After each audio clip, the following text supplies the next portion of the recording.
जय हिंद साथियों, कैसे हैं आप सब। उम्मीद है सब अच्छे होंगे।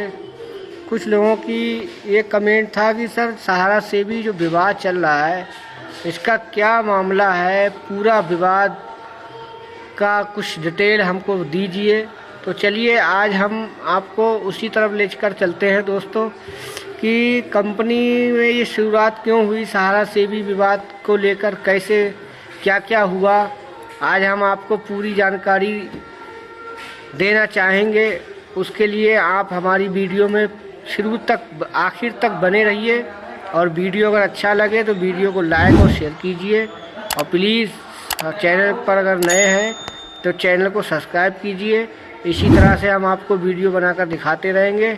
और चलिए आपको पूरी डिटेल बताते हैं कि सहारा से भी विवाद आखिर कब शुरू हुआ, कैसे शुरू हुआ, क्यों शुरू हुआ और ये सहारा पर इतनी बड़ी मुसीबत क्यों आई। आप लोग सुनिए और गौर कीजिए और बताइए कि आपको वीडियो कैसा लगा। के समय से शुरू हो चुका है, बट ये जो फ्लोर ऑफ द कोर्ट में है, केस के माध्यम से ये आया, वो डेट था 26 नवंबर 2010। इसीलिए बार बार डेट याद आ रहा है कि आज लगभग 13 से 14 साल होने जा रहा है इस केस। और आप सबको पता है कि माइथोलॉजी बदला था। माइथोलॉजी को अगर आप जाएंगे तो आप रामायण अगर देखेंगे तो राम भगवान को सूबे राजा होना था। राम भगवान को सूबे राजा होना था अयोध्या का, लेकिन उनको 14 साल वनवास चला गए। और एक ही भी प्रमाणित है वो आपके रामायण में कि 14 साल होने के बाद अगर राम आए तो राजा बने। और आज जो केस 26 नवंबर 2010 में शुरुआत हुआ था और उसका 14 साल खत्म होने जा रहा है, 13-14 साल, और फिर राजा जो है दोबारा अयोध्या संभालने के लिए आ रहे हैं। तो ये बात हम सभी कार्यकर्ता के लिए बहुत बड़ी मायने रखता है, महत्व रखता है कि माइथोलॉजी भी कभी इस चीज को रिपीट किया था और सहारा इंडिया परेशान रहा, विपरीत परिस्थिति में चला, लेकिन जीत की ओर आगे बढ़ रहा है। तो ये जीत हम सभी के लिए होगा, एक एक कार्यकर्ता का जीत होगा, एक एक शाखा का जीत होगा, एक एक फ्रेंचाइजी का जीत होगा, एक एक डेली कलेक्टर, मंथली कलेक्टर का जीत होगा और हम सभी का जीत होगा आने वाला कल।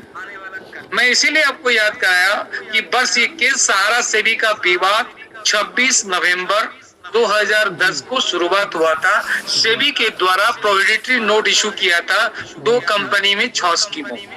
उसके बाद कंपनी ने आनंद फानंद में इलाहाबाद हाई कोर्ट, हमारे जो लखनऊ की जुडिशरी की सिस्टम है, हमारा जो दायरे में आता है वो इलाहाबाद हाई कोर्ट आता है। कंपनी ने वहां पे इलाहाबाद हाई कोर्ट का दरवाजा खटखटाया और जब दरवाजा खटखटाया तो उस समय जो है बहुत एक बड़ी त्योहार भारतवर्ष का चल रहा था, वो दीपावली का 2 दिन का छुट्टी था। तो 27 और 28 में हम लोग को एंट्री नहीं मिला वहां पे, और 29-30 को जब 29 में गए तो 1 दिसंबर का सुनानी का तारीख मिला, यानी 1 दिसंबर 2010 का इसका पहला हियरिंग हुआ इलाहाबाद हाई कोर्ट में। और जैसे ही case floor of the court में गया तुरंत जो है इलाहाबाद हाई कोर्ट स्टे दे दिया, यानी सेबी का जो प्रोहिबिटरी नोट था, प्रोहिबिटरी नोटिस इशू किया था, उसको खारिज करते हुए कहा कि सहारा एज इट इज काम कर सकता है और सहारा इंडिया काम कर सकता है। ये भारतवर्ष में दूसरी झटका था। एक बार तो आरबीआई को मिला था 2008 में और दोबारा झटका मिल गया 2010 में सेबी को कि जो है इतना बड़ा संस्था, जो रेगुलेटर है, देश का सबसे बड़ा फाइनेंशियल मैटर हैंडल करने वाला संस्था, उसका बैन का आदेश को रहितादेश दे दिया जब इलाहाबाद हाई कोर्ट ने, वो चला गया सुप्रीम कोर्ट।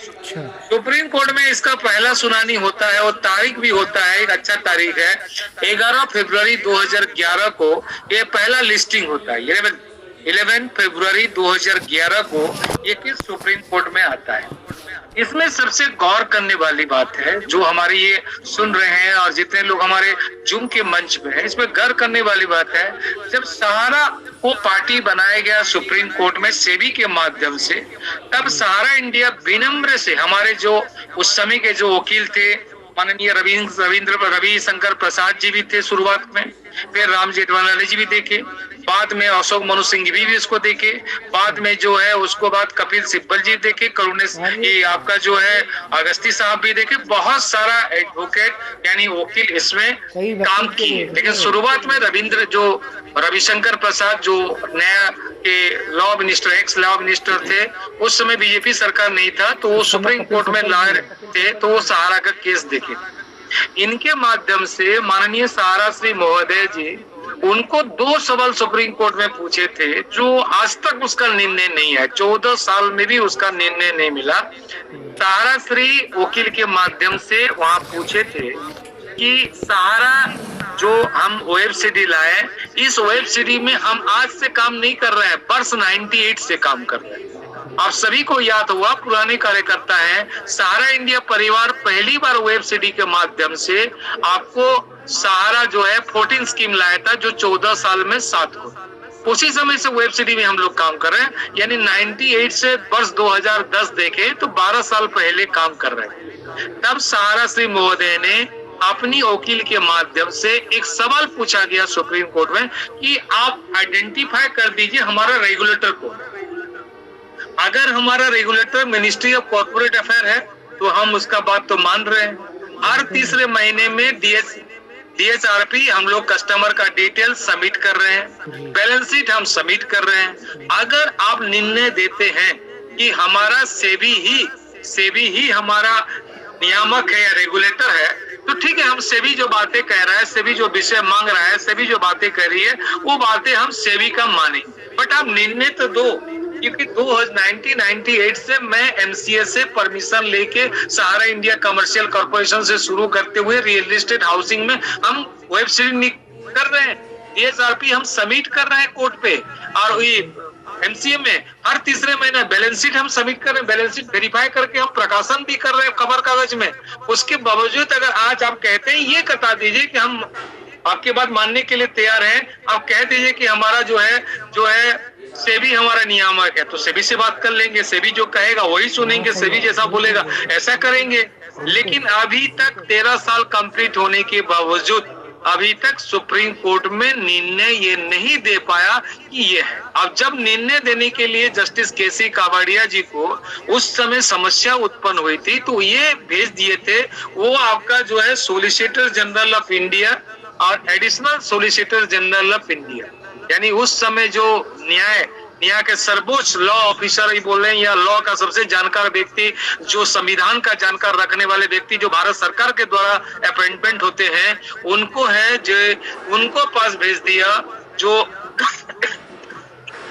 हमारे मोहन पराशर जी थे और अशोक निगम जी थे। सोलिसिटर जनरल ऑफ इंडिया का उनका नाम था मोहन पराशर जी उस समय 2011 में, और जो additional solicitor general of India थे वो अशोक निगम जी। उनके पास भेजा गया कि भाई आप न्याय करो, आप सब कुछ हो।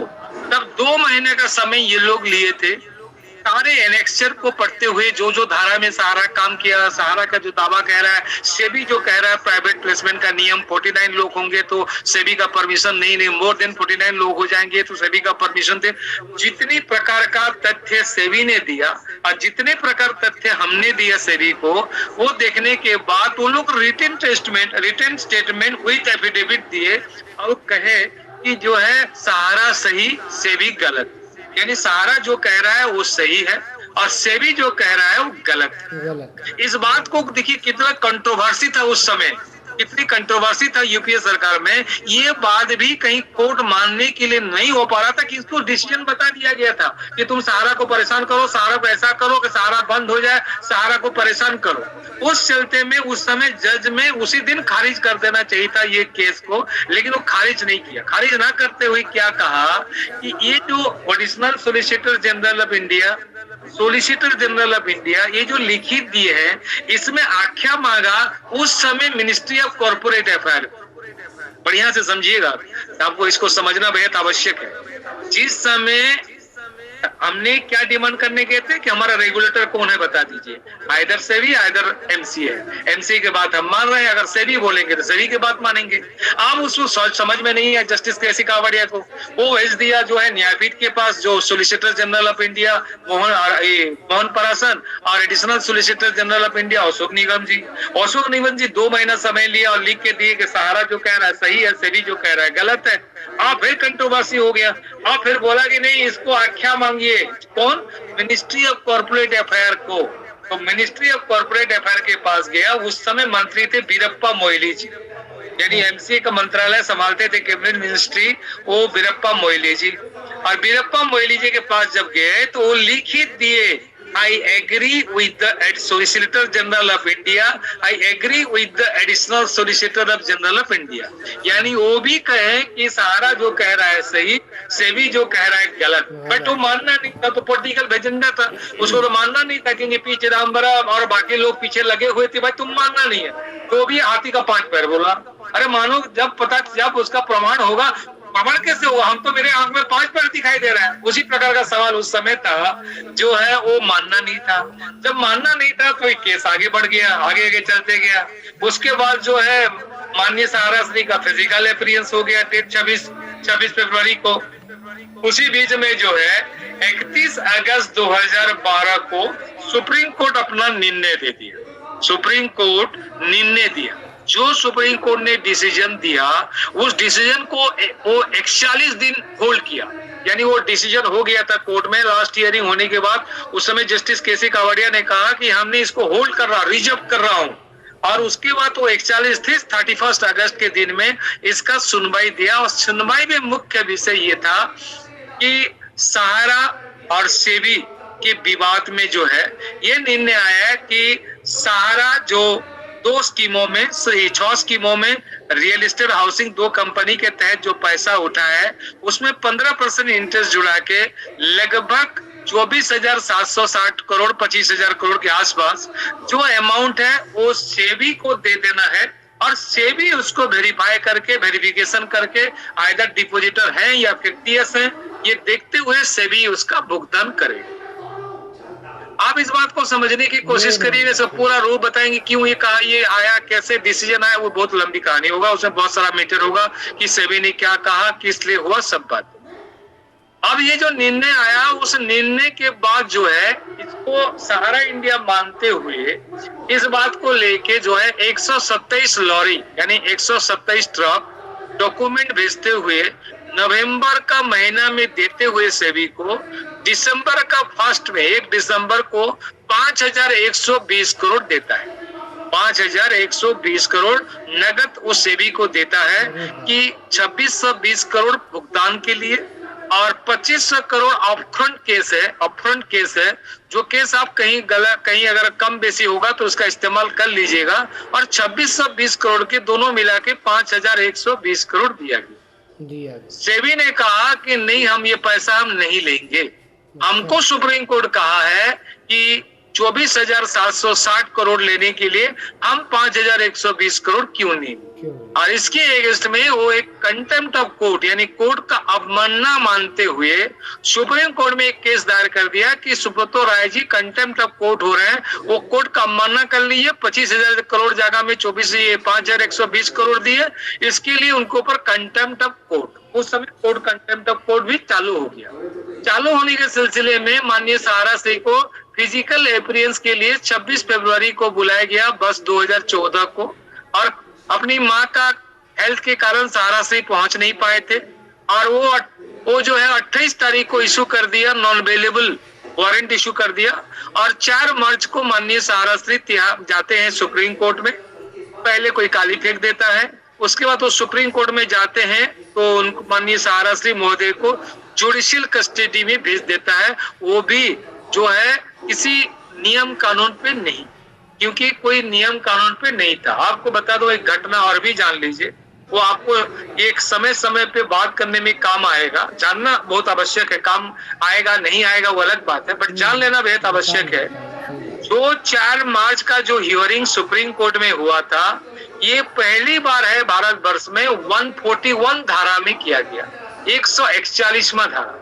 141वां धारा में उन व्यक्ति के लिए लागू होता है जिन व्यक्ति को अगर बाहर रखने से दंगा हंगामा मर्डर या वहां पे कुछ हो जाएगा, प्राणहानि जानहानि हो जाएगा, तब वैसे व्यक्ति के लिए 141A ये इस्तेमाल किया जाता है।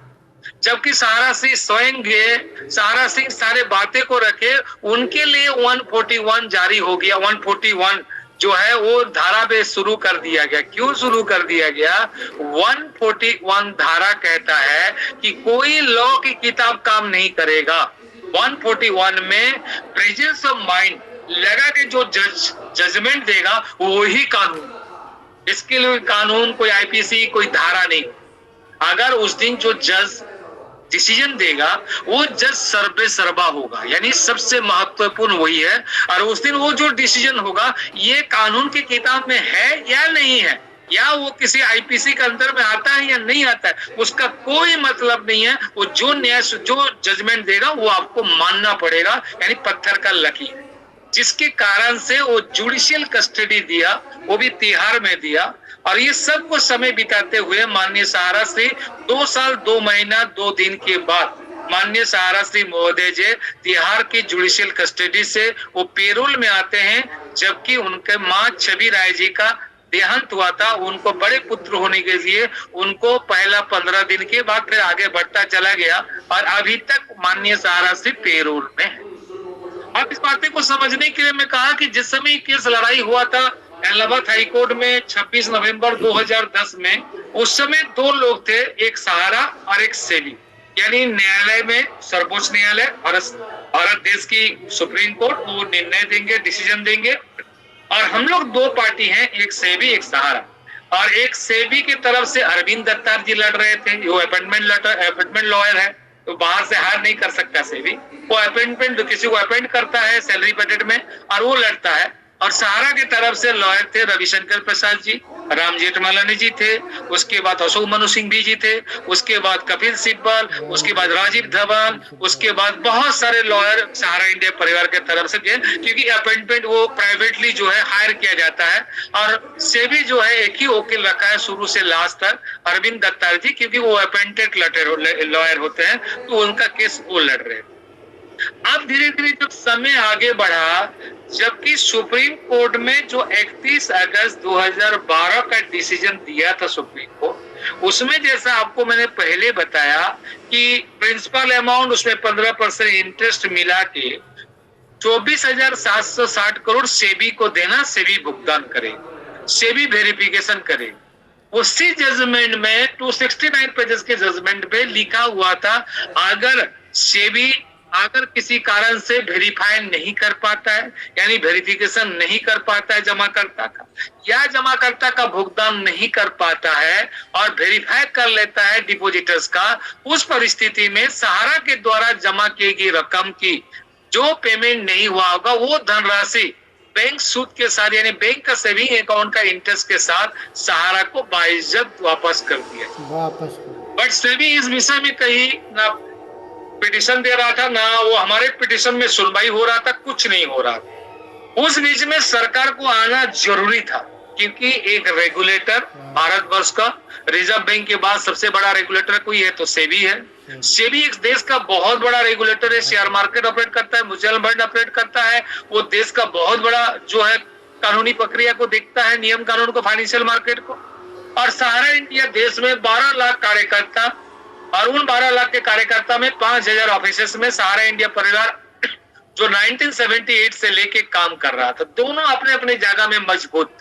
तो सरकार को आके मध्यस्थता करना चाहिए था, आके बीच बचाव करना चाहिए था, बट उस समय सरकार जागा नहीं, सरकार आगे नहीं बढ़ा। उस समय में माननीय सहारा श्री महोदय के लिए 1-2 काम करना शुरू कर दिया गया जो आपके सामने दिख रहा है। वर्ष 2021 में जब देश हम लोग शुरुआत कर रहे थे नया साल, उस समय में सहारा श्री के माध्यम से हम सभी को प्रेरणा दिया गया कि सेबी की ऑफिस में विज्ञापन देने की, यानी सेबी का जहां जहां ऑफिस है, रीजनल ऑफिस है, उस ऑफिस में विज्ञापन देने की बात कही। क्योंकि हम सेबी के ऊपर में 100-200 लोग, 500 लोग यूनिफॉर्म पहनेंगे और उसके बाद नाराबाजी करेंगे, फ्ले कार्ड लेके जाएंगे और सेबी के ऑफिस में जो है हम वहां पे 2-4 लोग मिलके सेबी का जो भी अथॉरिटी होगा, जो भी रीजनल डायरेक्टर होगा या जो भी होगा, उसको हम लोग विज्ञापन, क्योंकि काल से भी कोई ना बोल दे कि हमको कोई बोला ही नहीं था, हमको कोई पैसा मांगा ही नहीं था, हमको जो पैसा सेबी सहारा को वापस करना था वो पैसा मांगा नहीं। उसका पहला कार्यक्रम बुनियाद दे दिया गया कि वर्ष 2021 में 22 में सेबी का ऑफिस घेराव करने के लिए हम लोग प्रयत्न किए और नवंबर से 2021 की नवंबर से 2022 की जनवरी फरवरी तक हर ऑफिस में हुआ। लगभग 26 जोन एरिया में है, उसमें से 21 लोगों के यहाँ जोन ऑफिस में ये सारा कार्यक्रम हुआ और वो कार्यक्रम से सरकार एक बिगुल बजा, भारत सरकार के माध्यम से एक नॉकिंग हम लोग कर दिए कि हम अभी भी हैं और हमारा पैसा आपको वापस करना चाहिए। इसके बाद माननीय सहारा से मार्गदर्शन में ये हुआ कि जितने जनप्रतिनिधि भारतवर्ष में हैं, चाहे वो member of parliament, member of Rajya Sabha, Lok Sabha या चीफ मिनिस्टर या आपका जो है लेजिस्लेटिव असेंबली मेंबर, एमएलए, जितने भी जनप्रतिनिधि है, जन के द्वारा, जनमानुष के द्वारा चुन के जो लोग भारतवर्ष में या तो विधानसभा का सदस्यता है या राज्यसभा या लोकसभा का सदस्यता है, उनको हम लोग विज्ञापन दे रहे। हम लोग भी किए थे। एक जो है अधीर चौधरी जो कांग्रेस की दिग्गज के लीडर हैं, उनको भी हम लोग जाके विशेष करके उत्तर कलकत्ता से शंकर दास लीड करके इनके अध्यक्षता में जो है एक दिन जो है उनका कार्यक्रम हुआ था, उनको भी हम लोग मेमोरेंडम दिए थे, विज्ञापन दिए थे। उस प्रकार में बहुत सारे किए। उसके बाद बहुत सारे जगह में हुए, बीजेपी लीडर को दिए, कोशिश किए थे कि चीफ मिनिस्टर। दोस्तों वीडियो बहुत लंबा हो जाएगा, आज का वीडियो इतना ही। आगे की जानकारी दूसरी वीडियो में देंगे, क्योंकि ज़्यादा लंबा वीडियो बनाना अच्छा नहीं होता, आप लोग भी बोर हो जाएंगे सुनते सुनते। फिलहाल आपने सुना कि सहारा सेबी का पूरा प्रकरण कैसे चला, ये पूरी जानकारी